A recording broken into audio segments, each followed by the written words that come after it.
ఈనాటి మన ధ్యానము కొరకై పరిశుద్ధ గ్రంథముల నుండి అపోస్తుడైన పౌలు తిమోతి గారికి వ్రాసినటువంటి మొదటి పత్రిక 6వ అధ్యాయము 6వ వాక్యాన్ని ఈ సమయంలో మనం చదువుకుందాము. సంతుష్టి సహితమైన దైవభక్తి గొప్ప లాభ సాధనమై ఉన్నది. గొప్ప లాభ సాధనమై ఉన్నది. ప్రభునందు ఆత్మీయులరా, సంతుష్టి సహితమైనటువంటి భక్తి అన్నాడు. ఏంటి సంతుష్టి సహితమైన భక్తి అంటే సంతృప్తి కలిగి భక్తి చేయడం, అది దాని అర్థం. సంతృప్తి కలిగి భక్తి చేయడము అంటే చాలా సందర్భాల్లో మనము అన్యులతో పోల్చుకుంటూ ఉంటాం.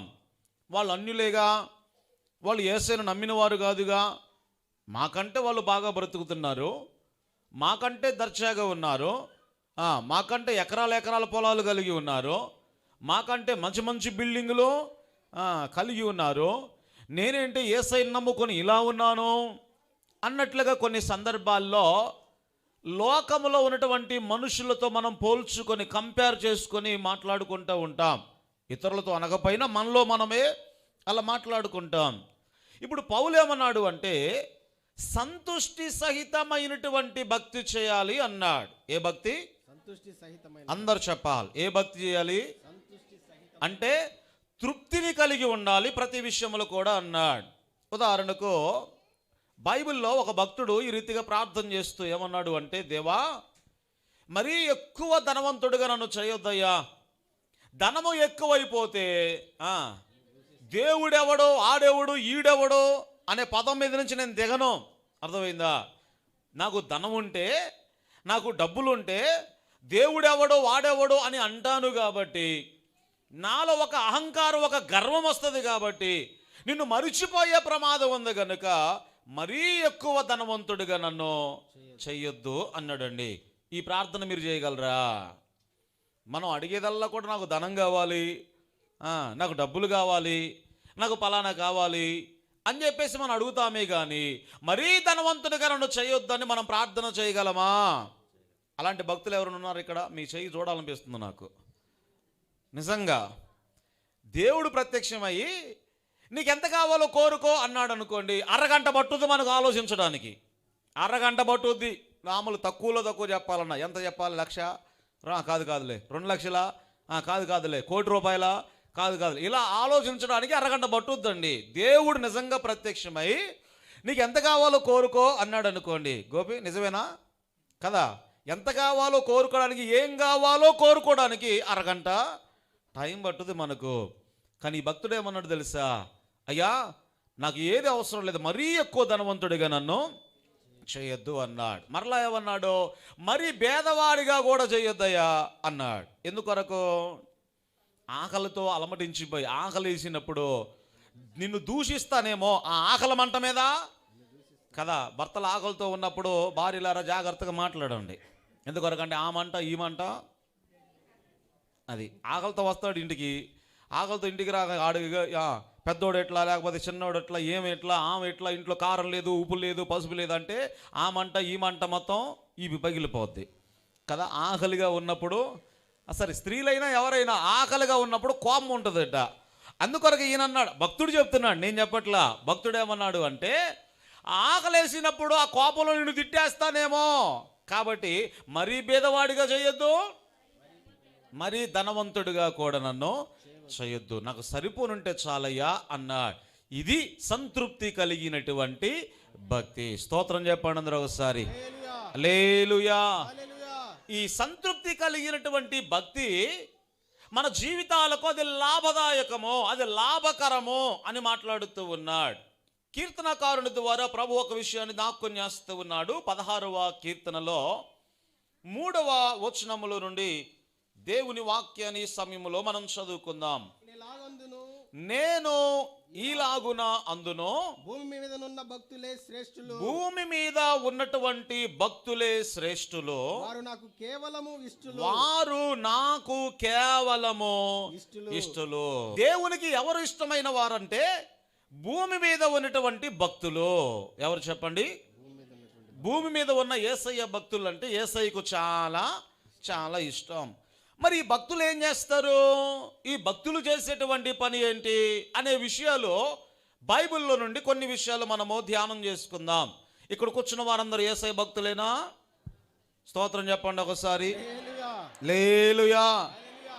తేలిపోద్దాం మనకు ప్రసంగం అయ్యే లోపల మన భక్తులమా కాదా? అందరం భక్తులమే, యేసయ్య భక్తులమే. కానీ యేసయ్య భక్తులు చేసే పనేంటో బైబిల్లో నుండి కొన్ని విషయాలు మనం నేర్చుకోబోతూ ఉన్నాం. ఇదే కీర్తనల గ్రంథంలో నుండి 145వ కీర్తన 10వ వచనముల నుండి చదువుతూ ఉన్నారు. యెహోవా యెహోవా నీ క్రియలన్నీయు నీ క్రియలన్నీయు నీకు నీకు కృతజ్ఞాస్తుతులు చెల్లించుచున్నవి. కృతజ్ఞతాస్తుతులు చెల్లించుచున్నవి. నీ భక్తులు నిన్ను సన్నుతించుదురు, లేకపోతే స్తుతించెదరు. భక్తులు చేసేటువంటి ప్రప్రదమైనటువంటి పని ఏమిటంటే ఆయన భక్తులు ఆయనను స్తుతిస్తారు. ఎప్పుడెప్పుడు? నష్టం కలిగిన స్తుతే, కష్టం వచ్చిన స్తుతే, ఆరోగ్యం ఉన్న స్తుతే, అనారోగ్యం ఉన్న స్తుతే, అన్ని కలిగిన స్తోత్రమే, అన్ని పోయినా స్తోత్రమే. ప్రతి సందర్భంలో కూడా ప్రభువును స్తుతించేవాడు అసలైనటువంటి భక్తుడు. యేసయ్య భక్తులారా, హల్లెలూయా. హల్లెలూయా. హల్లెలూయా. ఏం చేయాలి భక్తులైతే? ఎల్లప్పుడూ స్తోత్రమే. పెంతుకొస్తలేనా స్తుతించేది, లేదా ఫలానా సంస్థకు సంబంధించిన వాళ్ళ స్తుతించేది? ఎవరైనా సరే ఆయన భక్తులైతే ఆయన ఏం చేయాలి చెప్పండి? స్తుతించాలి, ప్రభువును స్తుతించాలి. యోబు దేవుని సన్నిధానములో యథార్థంగా జీవిస్తూ ఉన్నాడు. చెడుతనమును విసర్జించాడు. భూమి మీద అతని వంటి వాడు ఎవడు లేడని దేవుడే సాక్ష్యం చెప్పాడండి. కానీ ఇప్పుడు దేవదూతలందరూ కూడా దేవుని ఎదుట ప్రత్యక్షమైనప్పుడు ఈడు కూడా ఒకప్పుడు దేవదూతేగా. ఎవరు? లూసిఫర్ దేవదూత, సాతానుగా మార్చబడ్డాడు కదా. ఈయన కూడా కొంతకాలం అధికారం ఉంది. ఎక్కడికి వెళ్ళడానికి? యెహోవా సన్నిధిని వెళ్ళడానికి, నిలవబడడానికి అధికారం ఉంది. ఎక్కడి నుంచి వచ్చావురా అంటే ఆడు చేసే పని చెప్పాడు. నేను భూమి మీద ఇటు అటు తిరుగుతూ వచ్చాను అంటే అప్పుడు దేవుడు అన్నాడు కదా, భూమి మీద నా భక్తుడైన యోబు సంగతి నీవు ఆలోచించితివా అని ప్రభు అన్నాడండి. ఓరకనే నీ అందరూ భయభక్తులు కలిగి ఉన్నాడా? లేకపోతే ఓరకనే చెడుతనాన్ని విసర్జించాడా? లేకపోతే ఓరకనే ఏదో నువ్వు నమ్ముకున్నాడా? నువ్వు అతని గుర్రము చుట్టూ కూడా కంచె వేసావు కదా.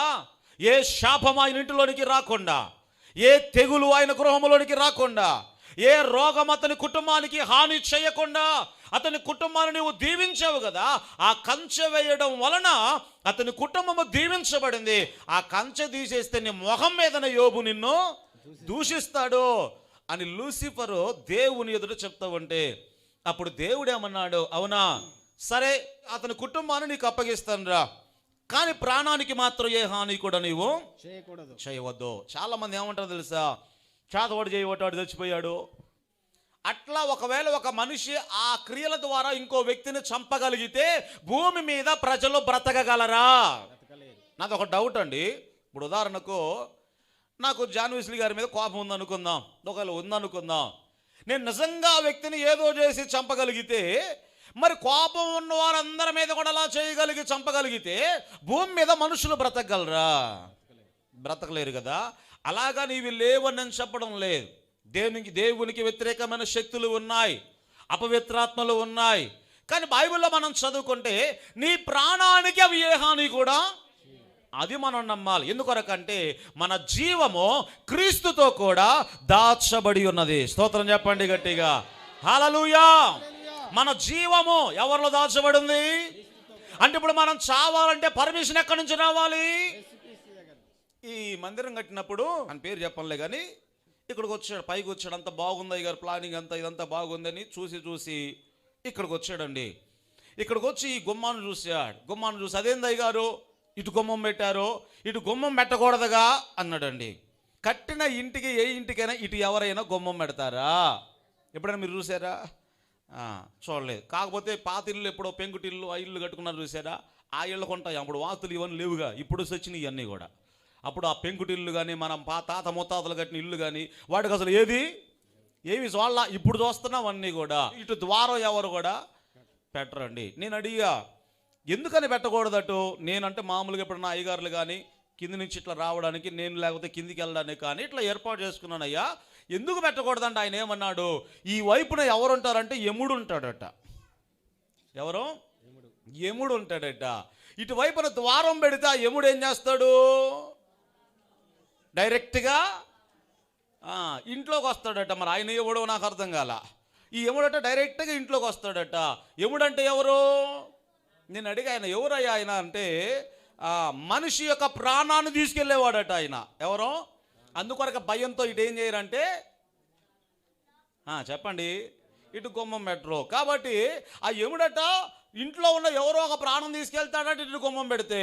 అప్పుడు నేను అనుకున్నాను కదా, ఆ యముడు ఈ గుమ్మం వైపు కాదు కదా, ఏ గుమ్మం వైపు నుండి లోపలికి రాలేడో. ఎందుకొరకయ్య అంటే మరణాన్ని జయించిన నా యేసయ్య అక్కడ ఉన్నాడు. స్తోత్రం చెప్పండి గట్టిగా. మరణానికి వణుకు పుట్టించినోడు, మరణాన్ని చూసి వెక్కిరించినోడు ఆయన అక్కడ గుమ్మం దగ్గర ఉంటే యముడు కాదు కదా, ఆయన మొగుడు కూడా.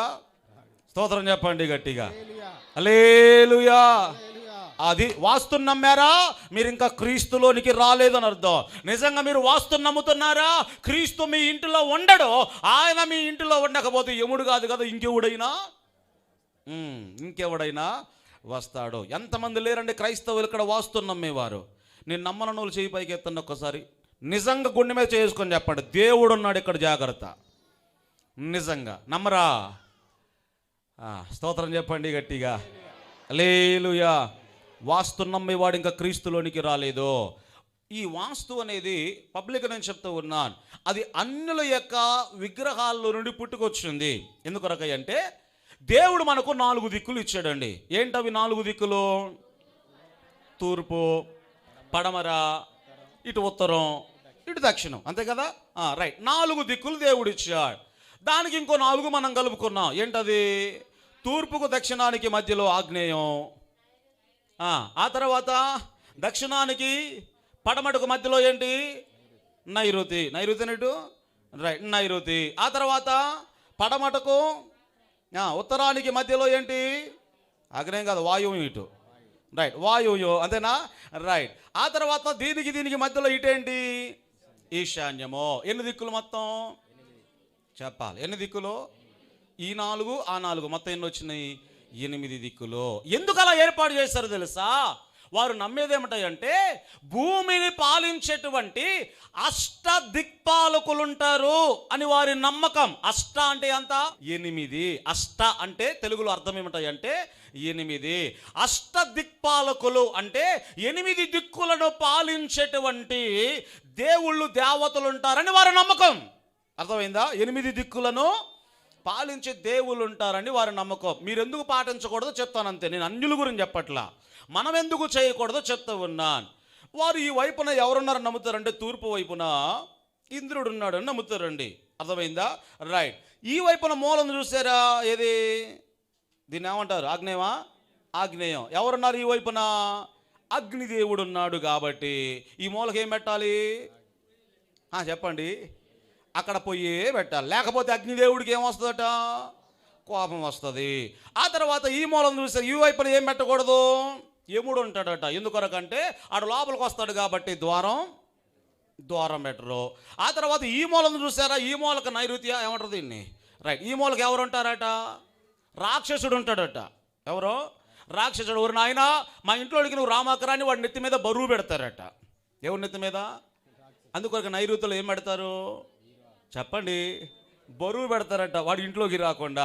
ఆ తర్వాత పడమట ఏం పెడతారు అంటే వానదేవుడు ఉంటారు కాబట్టి ఆ పడమట అవి వేయటము, పూల మొక్కలు వేయటము, అది వేయటం, ఏదో ఒకటి. ఎక్కడ? వెనక వైపున. ఈ మూల ఎవరు ఉంటారంటే గాలిదేవుడు ఉంటాడట. వాయువు అంటారు చూసారా? అందుకొరకు కిటికీ కంపల్సరీగా ఎక్కడ? ఇటు ఉండటం వల్లట గాలి మా ఇంటికి. మరి అసలు ఈ మూల ఇటు లేదండి కిటికీ, అన్నీ ఇటు ఉన్నాయి, లేకపోతే ఇటు ఉన్నాయి, లేకపోతే దేవునికి స్తోత్రం గాలి బాగా వస్తుంది మాకు. స్తోత్రం చెప్పండి గట్టిగా. హల్లెలూయా. రైట్. ఈ వైపున దీన్ని ఏమంటారు నాన్న? ఉత్తరమా? రైట్. ఉత్తరాన్ని ఎవరు ఉంటారంటే కుబేరుడు ఉంటారట. ఎవరు? కుబేరుడు. కంపల్సరీగా ఇల్లు కడితే ఇటు ఏం పెట్టాలంటే మొత్త. ఎందుకు పెడతారో తెలుసా? ఆ అయ్యగారు మూట లోపలికి తోస్తాడట. ఏ మూట? కుబేరుడు అండి. ఎవరు? డబ్బులు మూట లోపల నట్టాలంటే మరి దారి ఉండాలి ఇటు. అందుకొరకు ఏం చేస్తారు? ఇటు దారి పెడతారట. ఇది ఉంది చూసారా, ఈ పక్కన ఎవరున్నారంటే గంగమ్మ గారా ఎవరో అట, నీళ్లు. దేవునికి స్తోత్రం. ఇప్పుడు చెప్పండి, అష్టదిక్పాలకులు అంటే మమ్మల్ని భూమిని పాలించేటువంటి దేవతలు ఉన్నారని వారి నమ్మకం నేను కాదనటం లేదు. మరి మీకేమైంది? ఇవన్నీ కాదనుకొని ప్రభువులోనికి వచ్చారు కదా, ఇవన్నీ కాదనుకొని క్రీస్తులోనికి మీరు వచ్చారు కదా. సత్యమును ఎరిగిన తర్వాత, క్రీస్తును ఎరిగిన తర్వాత, వాక్యాన్ని చదివిన తర్వాత, సర్వ సత్యములో నడిచిన తర్వాత కూడా పితృపారంపర్యమైనటువంటి ఆచారములో ఆ పద్ధతులు ఏవైతే ఉన్నాయో అవి దైవ ఉపదేశములని బోధించవచ్చు. ప్రతి ఆదివారం వచ్చి యేసయ్యను వ్యర్థముగా మీరు ఆరాధన చేస్తూ ఉన్నారు. వాస్తులో ఉన్నవాడు ఇంకా క్రీస్తులోనికి రాలేదు. ఇంకా చెప్పాలి అంటే మీరందరూ విగ్రహారాధికులే. ఎవరో? వాస్తును నమ్మే ప్రతివాడు కూడా విగ్రహారాధికుడే. దేవుడు దేన్నైనా తట్టుకుంటాడు కానీ విగ్రహారాధన అస్సలు ఆయన సహించడండి. నువ్వు డైరెక్ట్గా ఇండైరెక్ట్గా కాదు, వాస్తును ఆచరిస్తున్నావు అంటే నువ్వు డైరెక్ట్గానే విగ్రహారాధన నువ్వు చేస్తున్నావు. ఇది చెప్పకపోతే ఇది నా తప్పు అవుద్ది. చెప్పిన తర్వాత కూడా మీరు పాటిస్తే దేవునికి స్తోత్రం. ఇక నేను చెప్పనులే, స్తోత్రం చెప్పండి గట్టిగా. హల్లెలూయా. కనుక క్రీస్తులో మనం ఉన్నాం. ప్రభునందు ఆత్మీయులరా, ఇదంతా ఎందుకు జ్ఞాపకం చేస్తున్నానంటే యెహోవా భక్తులు ఎవరైతే ఉన్నారో నష్టము కలిగిన, కష్టం వచ్చిన, శ్రమ అయినా, ఉపద్రవమైన, వస్త్రహీనత అయినా, ఉన్న సమస్యలైనా, రాబోయే సమస్యలైనా, అది ఏదైనా కావచ్చు, ఎల్లప్పుడూ దేవుని భక్తులు ఏం చేస్తారంటే ఆయనను చెప్పండి, ఏం చేస్తారు? స్తుతిస్తారు, ఆయనను సన్నుతిస్తారు. కాబట్టి భక్తులముగా ఉన్నటువంటి మనము ఆయనను స్తుతించాలి, ఆయన నామాన్ని గణపరచాలి. కొంతమంది భక్తులు బయలుదేరారండి. ఈ భక్తులు ఎవరో తెలుసా? ప్రైజ్ ది లార్డ్ చెప్పకూడదట. ఆ తర్వాత సంఘంలో హల్లెలూయా అనే మాట వీళ్ళు హల్లెలూయా చెప్పకూడదట. ఇంకేం చెప్పకూడదు? ప్రైజ్ ది లార్డ్ అని చెప్పకూడదట. మరి ఏం చెప్పాలి? వాళ్ళ ఆ బ్యాచ్ అంతా ఏమంటే వందనాల బ్యాచ్. అది ఏ బ్యాచ్? అది పౌలు గారు అందరికీ వందనాలు చెప్పమని చెప్పలేదా? పరిశుద్ధులందరూ వందనాలు చెప్పుకోండి అని చెప్పలేదా అని అంటారు. బాగానే ఉంది. ప్రభువును స్తుతించొద్దు అనే మాట బైబిల్ ఎక్కడైనా ఉందా? అది లేదు. వీళ్ళకి ఎందుకు అరగంత కోపం అంటే యేసయ్యను స్తుతిస్తూ ఉంటే, ప్రభు నామాన్ని కనపరుస్తూ ఉంటే కోపం వచ్చింది ఎవరికో తెలుసా? లూసిఫర్ దేవదూతకి. ఎవరికి? లూసిఫర్ దేవదూతకి దేవుని స్తుతిస్తూ ఉంటే నచ్చలా. అది నచ్చక అక్కడి నుంచి కింద పడిపోయాడు. ప్రభువును స్తుతింపని బ్యాచ్ అంతా కూడా ఎవరు అంటే ఈ బ్యాచే. ఏ బ్యాచ్ చెప్పండి? Lucifer batch. యెహోవా భక్తులందరూ కూడా ఆయనను ఏం చేస్తారు? స్తుతిస్తారు. స్తోత్రం చెప్పండి గట్టిగా. ప్రైజ్ ది లార్డ్ అని ఇంగ్లీష్లో చెప్పుకుంటారు, లేదా ఇంగ్లీష్లో చెప్పడం చేత కాకపోతే దేవునికి స్తోత్రం అని చెప్పండి. దైవికమైన పదాన్ని వాడతారు. వీళ్ళకి దైవికమైన పదం ఇష్టం ఉండదు. ఏం ఇష్టం అంటే వందనాలు అని చెప్పాలట. ఏం చెప్పాలి? రైట్. ఆ పదానికి వస్తే స్వయంగా యేసయ్య ఒక మాట చెప్పాడు వందనాల గురించి. మరి అది చదివారు లేదు వీళ్ళు, కానీ ఆ మాట మీకు గుర్తు చేస్తాను. బైబిల్లో స్వయంగా యేసయ్య చెప్పిన మాట మత్తయి శుభవార్త 5వ అధ్యాయము 46వ వచనముల నుండి మనం చదువుకుందాం. మత్తయి శుభవార్త 5వ అధ్యాయము 46వ వాక్యముల నుండి మనం చదువుకుందాం. మీరు మిమ్మును ప్రేమించు వారినే ప్రేమించిన ఎడల మీకేమి ఫలము కలుగును?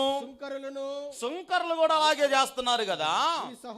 మీ సహోదరులకు మాత్రమే మీరు వందనం చేస్తే మీరు ఎక్కువ చేసేది ఏంటయ్యా ఇక అన్నాడండి. స్తోత్రం చెప్పండి గట్టిగా. ఏమన్నాడు అక్కడ? మీ సహోదరుడు కనబడినప్పుడు వందనాలయ్యా అన్నావు కదా, మీరు వందనాలు చెప్పుకుంటే ఎక్కువ అయ్యేదేముంది అన్నాడా లేదా? కాబట్టి ఒక క్రైస్తవుడు ఇంకో క్రైస్తవుడు కలిసిన చోట దేవుని నామం మహిమపరచబడాలి. కాబట్టి దైవికమైన పదాన్ని మనం వాడతాం. ఏంటది? ప్రైజ్ ది లార్డ్ అంటారు. ప్రైజ్ ది లార్డ్ అంటే అర్థం ఏంటి? దేవుని స్తుతించుడి. అవతల రిసీవ్ చేసుకునేవాడు ఏమంటాడంటే ప్రైజ్ టు ద లార్డ్ అంటాడు. యాక్చువల్గా అయితే అలా అనాలి. ప్రైజ్ టు ద లార్డ్ అంటే అవును దేవునికి స్తుతి కలుగును గాక అని రిప్లై వస్తుందండి. సరే, మనకు ఇంగ్లీష్ అంతా రాదు కాబట్టి ఆయన ప్రైజ్ ది లార్డ్ అంటే మనం కూడా, నువ్వు ప్రైజ్ టు ద లార్డ్ అన్నంత మాత్రంలో నేను నరకానికి ఏం దోయడో, లేదా అసలు మీరు ప్రైజ్ లార్డ్ చెప్పుకున్నంత మాత్రంలో కూడా నరకానికి తోయడు. అలాగని నువ్వు ప్రైజ్ లార్డ్ చెప్పిన మనసు శుద్ధిగా లేకపోతే నువ్వు వందనాలు చెప్పుకో, ప్రైజ్ లార్డ్ చెప్పుకో. ఈ బాగా ఎందుకు చెప్పాల్సి వచ్చిందంటే నువ్వు వందనాలన్నా నేను వందనాలంట, ఇబ్బంది ఏమీ లేదు. కానీ స్తుతించకూడదు, అలా చెప్పకూడదు, హల్లెలూయా అనకూడదు అంటాడు చూసారా ఈ సాతానుగాడే అనేది అలాగున. ఎందుకొరకంటే దేవుని స్తుతించడం వాడికి ఇష్టము, వాడికి ఇష్టం ఉండదు. మనలాంటి ఒక సంఘం నుంచి ఇంకో సంఘానికి వెళ్ళిందట. ఎందుకు వెళ్ళిందంటే ఇది ఊరు వెళ్ళింది. సరే ఆదివారం కాబట్టి వెళ్ళడానికి అవకాశం లేక దగ్గరలో ఉన్నటువంటి ఇలాంటి ఒక మందిరానికే పోయిందట. వాళ్ళు స్తుతించరుగా, ఆ సంఘానికే పోయింది. పాస్టర్ గారు నెమ్మదిగా నిలవబడి వాక్యం చెప్తూ ఉన్నాడు. యాక్చువల్గా ఇప్పుడు ఒక పదాన్ని మనం వాడామనుకోండి, యేసయ్యను గణపరిచే పదం అయితే వెంటనే ఏం చేస్తాము, హల్లెలూయా చెప్తాం కదా. ఈయన మంచిగా వాక్యం చెప్తూ యేసు క్రీస్తు మన కొరకు శాశ్వతమైన శరీరాన్ని ధరించుకొని ఈ లోకానికి వచ్చాడు అనగానే సామాన్యంగా పెంతెకొస్తు సంఘాల్లో యేసయ్యకు స్తోత్రం చెప్పండి అంటే చెప్తారు. మరి అక్కడ పాస్టర్ గారు వాళ్ళు ఎవరు చెప్పరు కాబట్టి యేసయ్య మన కోసం లోకానికి వచ్చాడు అనగానే ముసలమ్మ మూలలు కూర్చొని ఏముంది, యేసయ్యా నీకు స్తోత్రం అనగానే గబుక్కును ఉలికిపడి ఏం చేశారు అంటే వెనుక చూసారట. ఎవరమ్మా ఈ అమ్మ అంటే కొత్తగా వచ్చింది అనుకున్న వాళ్ళకి అర్థమైపోయింది. అప్పుడు ఏమన్నారు తెలుసా, సంఘ పెద్ద నిలబడినాడట, అమ్మా అలాంటి పదాలు ఎక్కడ వాడకూడదు. అదేమన్నా బూతు పదమా ఏమండి, అలాంటి పదాలు ఎక్కడ వాడకూడదట. ఏ పదాలు, దేవునికి స్తోత్రం అనే పదమట అక్కడ వాడకూడదట. అలాంటి పదాలు వాడకూడదు ఎక్కడ, ఈ సంఘాలు అలాంటి సంఘాలు కాదు, ఇది వేరే సంఘాలు అని చెప్పేసి అన్నాడు. మరలా వాక్యములు ఆ తర్వాత యేసుక్రీస్తు మన కొరకు ఆయన ఈ లోకములోనికి వచ్చి అనేకమైన అద్భుతాలు చేసి కలువరి సిలువలో తన రక్తమును కాచి మన కొరకు తన ప్రాణం ఇచ్చాడు అని చెప్తా ఉంటే మరలా యేసయ్యా నీ త్యాగం ఎంత గొప్పదయ్యని మనసులో అనుకొని నీకు స్తోత్రం అన్నదట. అనగానే మరలా కోపం వచ్చిందమ్మా, ఎన్నిసార్లు చెప్పాలా, ఇది హల్లెలూయా స్తోత్రాలు చెప్పే సంఘం కాదు, అలాంటి సంఘాలు చాలా ఉంటాయి. ఇంకోసారి నువ్వు హల్లెలూయా స్తోత్రం అన్నావంటే మా సంఘ పెద్దలు వచ్చి నిన్ను ఏం చేస్తారు బయటికి. మీరు వీళ్ళని సంఘ పెద్దలు అర్థం కాల, స్తుతులు చెల్లించినటువంటి సంఘ పెద్దలు వచ్చి నిన్ను బయటికి తీసుకెళ్తారు అని చెప్పేసి అన్నారు. కానీ స్తుతించే నోరు ఆగదు కదా. మరలా తర్వాత యేసు క్రీస్తు మరణంలోనికి వెళ్ళి చావుని చంపి మృత్యుంజయుడుగా 3వ దినమున తిరిగి లేచాడు అనగానే సౌండ్ పెంచిందట. ఇంకా హల్లెలూయా ప్రభువా నీకు స్తోత్రం అని చెప్పగానే వీళ్ళు ఏం చేశారు, గబగబా వెళ్ళి ఆ మూలలో ఉన్నటువంటి ముసలం దగ్గరికి వెళ్ళి ఆ సంకలలో అటొక చెయ్యి ఇటొక చేసి బలవంతంగా ఎత్తుకెళ్ళి ఇప్పుడు ఏం చేస్తున్నారు, బయటికి తీసుకెళ్తున్నారట. బయటికి తీసుకెళ్తుంటే ఆగండి అయ్యా అంటావంటే మళ్ళీ చెప్తావు హల్లెలూయా స్తోత్రం అని ఆల్రెడీ నీకు చెప్పాం, 3 సార్లు చెప్పావు, అవి ఈ సంఘాలు కాదు అని సంఖలో చేసి తీసుకెళ్తారంటే ఆగండి అయ్యా ఒక్క మాట అన్నదట. అక్కడ బయటకు తీసుకెళ్తుంటే అలా అక్కడ నిలబడిన తర్వాత ఏందో చెప్పు అంటే ఏం లేదు, ఆ రోజు నా యేసయ్య యెరూషలేముకు వెళ్తా ఉంటే గాడిద మీద కూర్చొని అనేక మంది ఆయనను ఆరాధన చేశారు, అనేక మంది ప్రభు పేరిట వచ్చి వాడు స్తుతింపబడును గాక ఆయన స్తుతించారు. అప్పుడు యేసయ్య ఊరేగింపుగా వెళ్తా ఉంటే ఒక గాడిదే ఆయన మోసింది, ఈ రోజు నన్ను 2 గాడిదలు మోస్తున్నాయి స్తోత్రం అన్నదట. అర్థమైందా ఈ మాట మీకు? ఆ రోజు యేసయ్యను ఒక గాడిదే మోసింది, ఈరోజు నన్ను 2 గాడిదలు మోస్తున్నాయి అన్నదట. ప్రభునందు ఆత్మీయులరా, దేవుని స్తుతించడంలో ఉన్న మజ వాళ్ళకి ఏం తెలుసు కదా. ఇక్కడ రాయబడిన మాట యెహోవా భక్తులు ఆయనను చెప్పాలి, ఏం చేస్తారు, స్తుతిస్తారు. ఎప్పుడు, అది ఎప్పుడైనా సరే ఆయనను స్తుతిస్తారు. అది మొదటిది.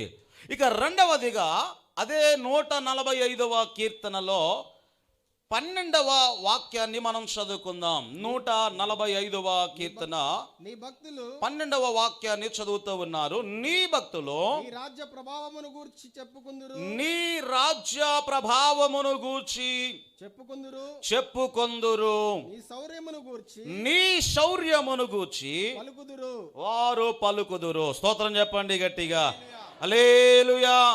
మరలా చదువుతున్నా, నీ భక్తులు నీ రాజ్య ప్రభావమును గూర్చి చెప్పుకుంటారు, నీ శౌర్యమును గూర్చి వారు ఏం చేస్తారు, పలుకుతారు. టైం దొరికిందంటే యేసయ్యను గురించి మాట్లాడుకుంటారట, యేసయ్యను గురించి పలుకుతారట.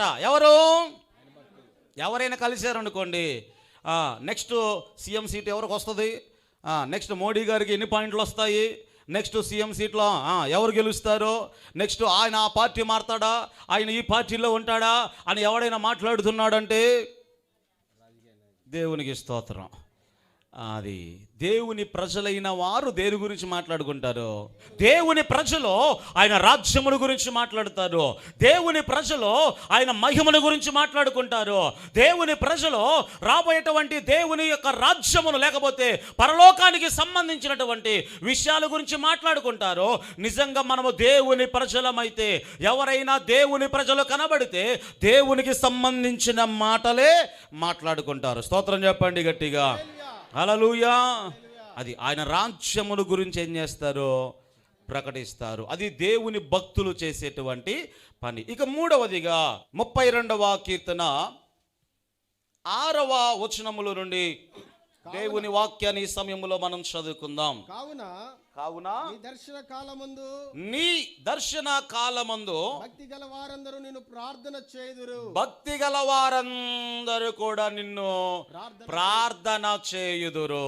యేసుక్రీస్తు శరీరధారుడిగా ఉన్నప్పుడు మహారోదనముతోనూ కన్నీళ్లతోనూ ఆయన ఏం చేశాడు? ప్రార్థన చేశాడు. యేసయ్యకి ఏముందండి సమస్య? ఆయనకి ఏమైనా ఆస్తులు ఉన్నాయా? లేదా ఇంకేమైనా ఉందా? ఆయన ఏడవాల్సినటువంటి పరిస్థితి ఏంటి? ఎవరి కొరకై అంటే ఆయన కన్నీరు ఆయనకు సంబంధించినది కాదు, ఆయన రాజ్యమునకు, ఆయన సంఘానికి సంబంధించినది. స్తోత్రం చెప్పండి గట్టిగా. హల్లెలూయా. మామూలుగా మన ప్రార్థనకు మోకాలు వేసాం అనుకోండి, మనకు కన్నీళ్ళు వస్తున్నాయి అంటే 90% మనకు సంబంధించినదై ఉంటుంది. మీ ఆయన కొడితేనో, మీ ఆయన తిడితేనో, లేదా ఏదైనా సమస్య వస్తేనో 90 కాదు 99% అది నీకు సంబంధించింది. సంఘానికి సంబంధించింది అయితే అంత ఏడుపు మనకు చెప్పండి, అంత భారం మనకు రాదు. యేసయ్య ఎలా ప్రార్థన చేశాడంటే మహారోదనముతో ఆయన ప్రార్థన చేశాడు. ఎప్పుడెప్పుడు ప్రార్థన చేశాడు? ఉదయం ప్రార్థన చేశాడు, మధ్యాహ్నం ప్రార్థన చేశాడు, సాయంకాలం ప్రార్థన చేశాడు. మీరు అనుకోవచ్చు మరి మేము ఎప్పుడు పనికి పోవాలా అని మీరు అనుకుంటారా? అందుకొరకే మీరు ఎలా ప్రార్థన చేయడం నేర్చుకోవాలి అంటే ఆత్మతో ప్రార్థన చేయడం నేర్చుకోండి. అంట్లు తోమేటప్పుడు ప్రార్థన చేయొచ్చు, బండి నడుపుతూ ప్రార్థన చేయొచ్చు, వాకిలు ఊడుస్తూ ప్రార్థన చేయొచ్చు. చివరికి ఇంకో మాట చెప్పనా, బాత్రూంలో స్నానం చేస్తూ కూడా ప్రార్థన చేయొచ్చు. స్తోత్రం చెప్పండి గట్టిగా. హల్లెలూయా. అంటే ఆ అనుభవంలోనికి రావాలని చెప్తున్నా, మోకాలు వేయొద్దని కాదు. నువ్వు ప్రార్థన చేస్తూ ఉండగా ఏ అనుభవంలోనికి వెళ్తావు? ఇప్పుడు చెప్పండి, ఏ అనుభవంలోనికి వెళ్తావు? కొండలో రాయి కొట్టుకుంటూ కూడా ప్రార్థన ఏం చేయొచ్చు? ఎలా చేయాలి ప్రార్థన? ఆత్మతో. ఎందుకొరకంటే దేవుని ఎలా అర్థం చేసుకోగలం అంటే ఆయన ఆత్మయ్య ఉన్నాడు కాబట్టి ఆత్మతోనే ఆయన మనం అర్థం చేసుకుంటాం. స్తోత్రం చెప్పండి గట్టిగా. హల్లెలూయా. మరి ఆత్మతో నువ్వు పాడగలుగుతున్నావా? ఆత్మతో ప్రార్థన చేయగలుగుతున్నావా? ఆత్మతో ఆరాధించగలుగుతున్నావా? ఆయన భక్తులు ఆయనను ఏం చేస్తారు? ప్రార్థిస్తారు. ఆయన దర్శించే సమయంలో ప్రార్థన చేస్తారు. యేసయ్య ఎప్పుడెప్పుడు ప్రార్థన చేశాడో ప్రతి దినము కూడా ఆయన ప్రార్థన చేశాడు. ప్రతి గడియ ప్రార్థన చేశాడు. గెత్సెమనే తోటలోనికి వెళ్ళి అక్కడ ప్రార్థన చేశాడు. శిలువ మీదకి వెళ్ళిన తర్వాత శిలువ మీద ప్రార్థన చేశాడు. మరణములోనికి వెళ్ళి చెరలోనికి పాతాళములోనికి వెళ్ళిన తర్వాత అక్కడ ప్రార్థన చేశాడు. పునరుత్థానుడై తిరిగి లేచి పరలోకానికి వెళ్ళి పరలోకములో కూర్చొని ఇప్పటికీ మన కొరకు విజ్ఞాపన చేస్తూ ఉన్నాడు. భూమిపైన ఇంకెవరైతే ఆయన భక్తులు ప్రార్థన చేస్తూ ఉన్నారో వాళ్ళతో పాటు కలిసి కూడా ఆయన ప్రార్థన చేస్తున్నాడు. నమ్మిన వారు దేవునికి స్తోత్రం చెప్పండి గట్టిగా. హల్లెలూయా. బైబిల్లో ఉంది స్పష్టంగా, నీ భర్త నీతో ఏకీభవించకపోయినా, నీ భార్య నీతో ఏకీభవించకపోయినా, నీ పిల్లలు నీతో ఏకీభవించకపోయినా నీవు మోకాళ్ళు వేసావంటే నీతో పాటు ఒక ఆయన ఉన్నాడు ఏకీభవించేవాడు, నీ యేసయ్య. స్తోత్రం చెప్పండి గట్టిగా. అదే అన్నాడు యేసయ్య, 2-3 నా నామమును కూడి ప్రార్థిస్తే వారి మధ్యలో ఉంటానన్నాడు. నువ్వు ఒక్కదానివేనా, కానీ నువ్వు మోకాళ్ళు వేస్తే నీతో పాటు ఎవరు ఉన్నారు? ఆయన ఏం చేస్తున్నాడు? పరలోకంలో ప్రార్థన. తండ్రి కుడి పార్శ్వమందు కూర్చొని మన కొరకు ఏం చేస్తున్నాడు? ఆయన విజ్ఞాపన. అది మోకాళ్ళు వేస్తే నీతో పాటు ప్రార్థనలు ఎవరు ఏకీభవిస్తారు? ఇప్పుడు చెప్పాలందరూ కూడా ఎవరో? అది యేసయ్య మనతో పాటు ఆయన ఏకీభవిస్తాడు. ఎందుకొరకంటే ప్రకటన గ్రంథంలో రాయబడిన మాట, ఆమేన్ అనువాడు చెప్పు సంగతులో ఏమనగా. ఆమేన్ అంటే అర్థం ఏంటి? సంస్కృతంలో తథాస్తు. ఏంటి? తదాస్తు. తెలుగులో అర్థం ఏంటి? అవును అలాగున జరుగునుగాక. ఇప్పుడు ఆమేన్ అనువాడు చెప్పు సంగతులు అంటే అర్థం ఏంటి? నీవు ప్రార్థన చేస్తూ ఆఖరిలో ఆమేన్ అంటావు చూసావా? నీ ప్రార్థనలన్నిటికీ ఆయన ఏమంటాడు? తదాస్తు ఆమేన్ అంటాడట. స్తోత్రం చెప్పండి గట్టిగా. నీవు భక్తుడవైతే ఏం చేయాలి? అది ప్రార్థన చేయాలి. త్వరగా ముందుకు వెళ్తాను.